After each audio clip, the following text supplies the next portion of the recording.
আসসালামু আলাইকুম গাইস, সবাই কেমন আছেন এই গরমের মধ্যে? আশা করি ভালো আছেন। আলহামদুলিল্লাহ, এখন পর্যন্ত আমিও ভালো আছি।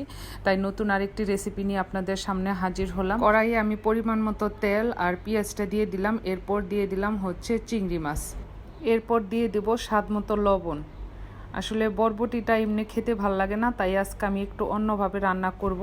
এরপর এর মধ্যে দিয়ে দিব হলুদ, মরিচ ও ধনিয়ার গুঁড়া দিয়ে ভালোভাবে কষিয়ে নিব। আর আমি এখানে কোনো পানি অ্যাড করব না, কারণ চিংড়ি মাছের মধ্যে যে পানিটা আছে সেটা দিয়ে এই মশলাটা কষানো হয়ে যাবে। গাইস, আপনারা আবার বলতে পারেন আমাদের ফারজানা আফা এটা কি রান্না করতেছে। রান্নাটা আগে পুরোপুরি দেখেন।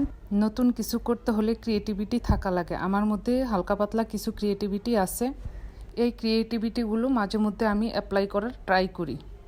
গাইস, আপনারা আবার বলতে পারেন যে সরিষা দিয়া বরবটি আর চিংড়ি মাছ এ আবার কেমন খাবার। এটা বাসায় একবার হলো খাবেন, খেয়ে তারপরে বলবেন যে এটা কেমন হয়েছে। এখন দিয়ে দিব আমি সরিষা বাটা। এটাকে ভালো করে মিশিয়ে নিব এবং সরিষা বাটা যে বাটিতে রেখেছিলাম সেটার মধ্যে পানি দিয়ে বাটিটা ধুয়ে অল্প একটু পানি দিয়ে মশলাটাকে আরও ভালোভাবে কষিয়ে নিব। খাওয়ার আগেই মন্তব্য না করে এটা দেখে এভাবে রান্না করে খেয়ে তারপরে আপনারা সবাই মন্তব্য করবেন। সরিষা বাটা যে বাটিতে রেখেছিলাম ওই বাটিতে পানি দিয়ে আমি আর একটু পানি অ্যাড করে নিলাম এবং এটাকে ভালোভাবে আবার একটু কষিয়ে নিব।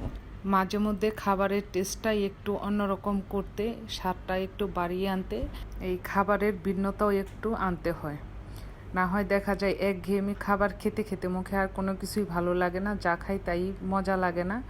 খাবারের সমস্যা, রান্নার সমস্যা, এই জন্য মনে হয় যে মাঝে মধ্যে একটু অন্যরকম কিছু একটু ট্রাই করে দেখি। মশলাটা আমার ভালো করে কষানো হয়ে গেছে। এর মধ্যে দিয়ে দিলাম 4টা কাঁচামরিচ। আমি কাঁচামরিচটা কখনোই ফালি করে দেই না, কারণ ঝালটা বেশি হয়ে যায়। আর আপনারা যদি ঝাল বেশি খান তাহলে কাঁচামরিচটা ফালি করে দিয়ে দিবেন। আর এখানে দেখতেছে না যে আমার মশলাটা কষানো হয়ে গিয়েছে। এখন দিয়ে দিব হচ্ছে কেটে রাখা বরবটি আর আলু।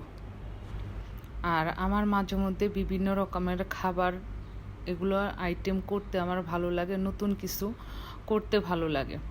তো দিয়ে দিলাম বরবটি আর আলু। এটাকে দিয়ে ভালো করে আমি মিক্স করে নিব।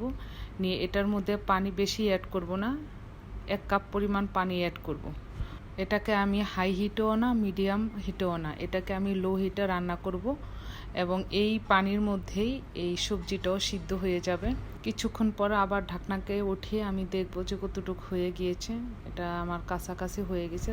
পানিটা সম্পূর্ণভাবে শুকিয়ে না আসা পর্যন্ত আমি চুলার উপরে রেখে যাব। এটা আমার অলমোস্ট হয়ে গিয়েছে, কারণ আমার পানিটাও টেনে গিয়েছে। গাইস, এটা গরম ভাত দিয়ে কি যে খেতে মজা। আপনারা বাসায় একবার হলেও এটা ট্রাই করবেন। আর আমার ভিডিওটি যদি ভালো লেগে থাকে তাহলে অবশ্যই আমার ফেসবুক পেজটি ফলো করে লাইক দিয়ে পাশে থাকবেন। দেখা হবে আবার ইনশাল্লাহ অন্য কোনো ভিডিওতে। এখনকার মতো সবার কাছ থেকে বিদায় নিচ্ছি। আমার জন্য সবাই দোয়া করবেন। আল্লাহ হাফেজ।